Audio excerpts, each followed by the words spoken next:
مزید ایسی نئی ویڈیوز دیکھنے کے لیے ہمارے یوٹیوب چینل پیغام نقشبند کو سبسکرائب کریں اور ویڈیو کو شیئر کریں۔ جزاک اللہ۔ لوگ روحانیت کے انکاری ہوتے ہیں نا، کہ وہ تو کہتے ہیں روحانیت تو بس وہاں تک تھی کہ جب آقا علیہ السلام خود بس با نفس نفیس تشریف فرماتے، یا صحابہ کرام تک معاملات تھے یا تابعین تک تھے، اس کے بعد تو پھر کون سی روحانیت ہے۔ اگر ان کی بات صحیح مان لی جائے کہ وہ فی زمانہ روحانیت کے قائل نہیں، تو پھر حضور غوث اعظم رضی اللہ تعالیٰ جیسی شخصیت، داتا علی اجویری رضی اللہ تعالیٰ عنہ جیسی شخصیت، لال شہباز قلندر رحمۃ اللہ علیہ جیسی شخصیت، حضور سیدنا امام ربانی مابوسوانی مجدد منور افسانہ شیخ احمد فاروقی سرندی رضی اللہ عنہ جیسی شخص، اور خود ان کے پیر و مرشد حضرت خواجہ باقی باللہ رحمۃ اللہ علیہ، پھر ان کے آگے جو ہمارے سلسلے کے شیخ جن کے نام کی وجہ سے، جن کے اس منصب کی وجہ سے ہم نقشبندی کہلاتے ہیں، سمجھے جاتے ہیں، پکارے جاتے ہیں، کون؟ حضرت خواجہ بہاؤالدین نقشبند بخاری رحمۃ اللہ علیہ۔ یہ ہمیں جو نقشبند کا خطاب ملا ہے خواجہ صاحب کی ذات اقدمات سے شروع ہوا ہے، ہم نقشبند جو کہلائے، اللہ تعالیٰ نے اس کو اسلام کو بڑا عروج عطا فرمایا، اور وہ زد عام ہے نقشبند کے حوالے سے۔ تو یہ جو ہستیاں ہیں یہ صحابہ کرام تو نہیں، یہ صحابہ کرام تو نہیں، تو ان کے روحانیت سے ہے کوئی انکار کرنے والا؟ اگر ان میں روحانیت نہیں تھی تو خواجہ صاحب نے لاکھوں ہندوؤں کلمہ کیسے پڑھا دیا بغیر کسی جنگ کے؟ اگر ان میں روحانیت نہیں تھی تو امام ربانی رحمۃ اللہ علیہ نے اپنے پیر و مرشد کے ساتھ مل کر اکبر بادشاہ جیسا لادینی، جو ایک تمام مذاہب کو ملا کے ایک نیا دین ایجاد کرنا چاہ رہا تھا، کسی تک کر بھی دیا تھا، اتنے بڑے ظالم بادشاہ کا مقابلہ یہ دو مرد کلندر کیسے کرتے اگر روحانیت نہیں ہوتی تھی؟ پوری ہندوستان سلطنت کا بادشاہ، جہاں کسی کو دم مارنے کی مجال طاقت نہیں تھی، وہاں دو مرد کلندر کھڑے ہوتے ہیں۔ امام ربانی اپنے شیخ کے فیض و برکات کی مدد کے سہارے اکبر بادشاہ سے ٹکر لیتے ہیں۔ اگر روحانیت نہیں تھی تو پھر انقلابات جو آئے ہیں دنیا کے اندر یہ روحانی انقلابات ہیں۔ تو امام ربانی رحمۃ اللہ علیہ نے بغیر کوئی جنگ کیے ایک خون کا قطرہ بھی نہیں گرا۔ یہ آپ کی بڑی کرامتوں میں سے، وہ لوگ کرامت کہتے ہیں نا، تو امام ربانی کی یہ بہت بڑی کرامت ہے کہ ایک خون کا قطرہ گرائے بغیر پورے ہندوستان کی سلطنت میں اسلامی انقلاب برپا کر دیا۔ پچھلی کوئی تاریخ آپ کو ایسی نہیں ملے گی، اور شاید قیامت تک نہ ملے، کہ جو انقلابی کام آپ نے قلم کا استعمال تلوار کے طور پہ کیا۔ آپ نے تلوار اٹھائی، ایک تلوار ہوتی ہے یہ جس قلم، اس کو بھی تلوار کہتے ہیں۔ آپ کو اللہ تبارک و تعالیٰ نے قلم کی تلوار کی طاقت عطا فرمائی۔ آپ کو جو روحانی پاور تھا آپ کے کلام اور آپ کے قلم سے ظاہر ہوا، اور اس نے تلوار کا کام کیا۔ یہ وہ تلوار تھی جس نے گردنیں نہیں کاٹی، دلوں پہ وار کیے۔ اور بادشاہ اکبر بادشاہ تو چلا گیا دنیا سے، مگر اس کا بیٹا جہانگیر، پھر اس کے بعد اورنگزیب عالمگیر وغیرہ، آگے پھر ایک پورا جو خاندان تھا بادشاہ کا، سارا حضرت کی خدمت میں آپ کے توسل سے سلسلہ نقشبند میں داخل ہوا، اور انہوں نے بڑا دین کا کام کیا۔ پھر تو یہ اتنے بڑے بڑے بادشاہوں کو نکیل جو ڈالی گئی، اگر روحانی پاور نہیں تھا تو پھر کون سا پاور تھا؟ تو ہم بات کر رہے تھے کہ روحانی پاور کا تعلق جو ہوتا ہے وہ آپ کے باطن کے ساتھ ہوتا ہے۔ روحانی پاور کا تعلق آپ کے باطن کے ساتھ ہوتا ہے، اور باطن میں وہ کیا چیزیں موجود ہیں جس سے آپ کے ظاہر کو وہ قوت عطا ملتی ہے، قوت ملا کرتی ہے۔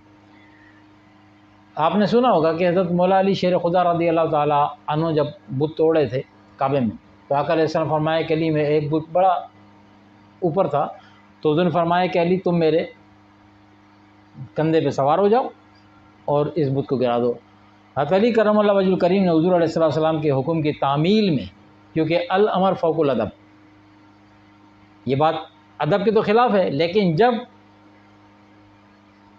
امر کر دیا جائے، حکم کر دیا جائے کہ جب ہم کہہ رہے ہیں کہ کر لو، تو پھر وہ بےادبی نہیں ہوتی۔ پھر حضرت علی کرم اللہ وجہ الکریم نے آقا علیہ السلام کے شانہ اقدس پہ کھڑے ہو کر پھر آپ نے وہ بت کو نیچے گرایا۔ جب آپ کے شان اقدس پہ حضور علی کرم اللہ وجہ کریم کھڑے تھے نا، تو وہاں پہ اہل طریقت کے لیے حضور علیہ السلام نے اہل باطن کے لیے جو روح کو اس کو سمجھنا چاہتے ہیں، اب آپ نے سنا ہوگا یہ معاملہ، یہیں تک بیان ہوتا ہے کہ حضرت علی نے وہ بت گرا دیے، بات ختم ہو گئی، ٹھیک ہے، لیکن اس میں ایک جملہ جو روحانیت سمجھنے والوں کے لیے حضور نے حضرت علی سے فرمایا کہ اے علی اس وقت کیا محسوس کر رہے ہو؟ کندھے پہ کھڑے اور کعبے کے اندر ہی ہے نا، کعبے کے اوپر سر کے اوپر کیا ہے؟ کعبے کی چھت ہے۔ تو آقا علیہ السلام کا یہ پوچھنا علی اس وقت کیا محسوس کر رہے ہو، تو پتہ ہے حضرت علی نے کیا فرمایا؟ حضرت علی فرماتے ہیں کہ یا رسول اللہ صلی اللہ علیہ وسلم، آپ نے عرض کیا کہ یا رسول اللہ صلی اللہ علیہ وسلم اس وقت میری کیفیت یہ کہ اگر میں عرش معلیٰ کے ستونوں کو ہاتھ سے پکڑ سکتا ہوں، اگر میں پکڑنا چاہوں تو عرش معلیٰ کے ستونوں کو میں ہاتھ سے پکڑ سکتا ہوں۔ یہ تھا وہ روحانی، یعنی جب آقا علیہ السلام نے آپ کو اپنے دوش اقدس پہ اٹھایا، ایک تو حضور کا قرب، اور حضور کے اس قرب نے کیا کیا کہ آپ کے وہ جو باطنی لطائف تھے وہ کھل گئے، وہ پردے ہٹ گئے سارے۔ وہ ابھی آپ آگے سنیں گے کہ ہر لطیفے کے اوپر، آپ کے لطیفہ قلب لطیفہ روح ہے نا، تو ہر لطیفے کے اوپر 10,000 پردے ہیں۔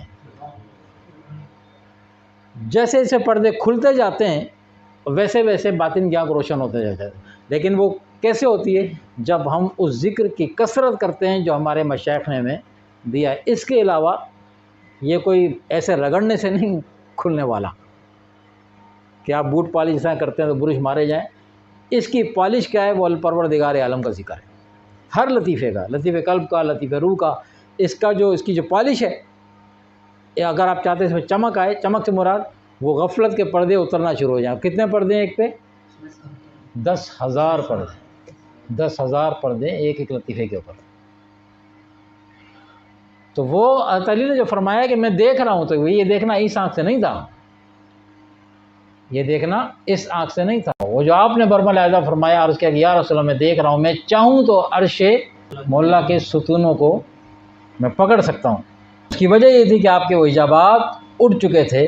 اب جو لوگ یہ کہتے ہیں کہ وہ ایسا ممکن نہیں ہے وغیرہ وغیرہ، تو وہ خود اس باطنی نور سے محروم ہیں، وہ مادیت پرست لوگ ہیں، اور ان کی عقل کو بھی آدمی کیا کرے، سلام کرے یا اس پہ افسوس کرے کہ مادیت کو تو قبول کر لیتے ہیں جو ایک دن مٹنے والی ہے، فنا ہونے والی ہے، وہ جسے فنا نہیں ہے وہ اس کے کمالات کا انکار کر بیٹھتے ہیں۔ بھئی آپ کا مثال پر موبائل ہے، یہ مائکرو فون ہے، اس میں یہ قوت ہے، اس کا یہ سسٹم ہے، اس کے اندر یہ طاقت ہے کہ یہاں سے آواز کو لے کر تار کے ذریعے وہاں سے نکال کے آپ کے اسپیکر سے بڑھا کے نکالنا ہے، کیچ کر رہا ہے، پورا ایک سسٹم ہے۔ تو آپ اسے تو قبول کر لیتے ہیں کہ یہ آواز کو بڑھا کے باہر نکال دے گا، لیکن روحانی کمیونیکیشن یہ مادی کمیونیکیشن ہے، ٹھیک ہے، روحانی کمیونیکیشن کو اس مائک کی حاجت نہیں ہے، اس تار کی حاجت نہیں ہے، کسی بٹن کی حاجت نہیں ہے۔ اس فقیر نے ایک واقعہ پڑھا تھا، ایک بزرگ تھے، تو ابھی اس وقت نام یاد نہیں آ رہا، تھے بھی پاکستان کے، تو کہنے لگے کہ وہ کسی بزرگ سے ملنے کے لیے گئے اپنے دوست کہ انہوں نے کہا کہ آ جانا فلاں اپنی جگہ چلیں گے۔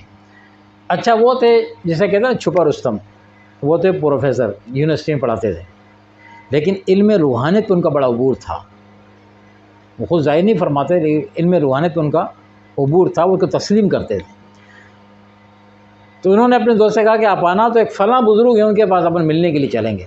بھلا میں ان کے دیے ہوئے ٹائم پر ان کے پاس میں پہنچ گیا تو میں نے دیکھا کہ وہ بغیر کسی موبائل کے انہوں نے وہاں کھڑے کھڑے ایسے منہ پر کیا اور کہا کہ ہم اتنے بجے آپ کے پاس پہنچ رہے ہیں۔ اب میں نے نوٹ کیا کہ آس پاس کوئی بندہ بھی نہیں ہے، اور جن سے مخاطب ہیں ان کے پاس تو ہم نے سفر کر کے جانا ہے۔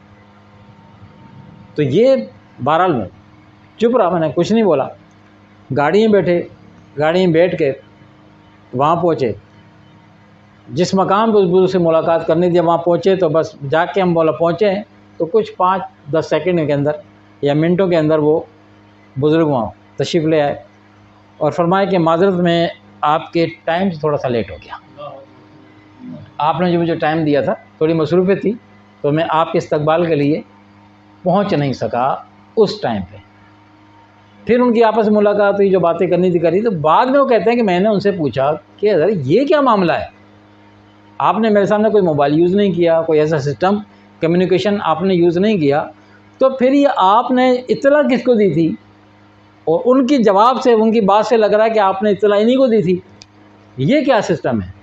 فرمایا کہ ہاں میں نے اپنے آنے سے پہلے اطلاع انہی کو دی تھی جن کے پاس ہم نے جانا تھا۔ تو بولا موبائل تو نہیں تھا۔ فرمایا وہ مادی کمیونیکیشن ہے، یہ ہمارا روحانی کمیونیکیشن ہے۔ اب اگر روحانی، فرق صرف اتنا ہے، روحانی کمیونیکیشن کو اگر صرف عقل سے سمجھنا چاہیں گے تو عقل دخل دے گی۔ کیسے ہو سکتا ہے؟ کوئی سسٹم نظر نہیں آ رہا، کوئی چلتا ہوا بات نظر نہیں آ رہی، یہ کیسے ہو سکتا ہے؟ تو اس کے لیے بہت سارے جوابات ہیں، عقل کے لیے بہت سارے جوابات ہیں۔ مثال کے طور پہ ہمارے ساتھ ایک فرشتوں کا سرکل ہے، یہ صرف 2 فرشتے نہیں ہیں، یہ صرف 2 فرشتے نہیں ہیں جو آپ کرامن کاتبین لکھنے والے، پہلے تو یہ کیا 2 میں نظر آتے ہیں، لیکن ہمارا ایمانیت کا حصہ ہے کہ یہ ہمارے ساتھ ہیں۔ عقل تو کہتی ہے نظر نہیں آئے، جو چیز نظر نہ آئے اسے کیسے مانا جائے؟ تو کیا انکار کر دیں ان کا؟ نہیں ہوگا ایسا۔ ہوا آپ کو نظر آ رہی ہے؟ نہیں نظر آتی، کر دیں انکار، لیکن محسوس ہوتی ہے، چلو محسوس ہو رہی ہے پر نظر، تو ہر چیز کا اگر دیکھنے کا تعلق ہوگا، دیکھیں تو مانیں گے۔ تو ایسی لمبی لسٹ ہے کہ آپ کو چیزیں نظر نہیں آتی مگر آپ مان رہے ہوتے، عقل اسے تسلیم کر رہی ہوتی ہے۔ تو یہ تو وہ علم ہے جو انبیاء علیہ السلام کے سینہ اقدس سے جاری ہوا ہے۔ اس کا انکار کوئی جو بالکل ہی عقل کا کوڑا ہوگا نا، عقل کا، جسے عقل سے پیدل کہتے ہیں، وہ انکار کر سکتا ہے، باقی تو نہیں۔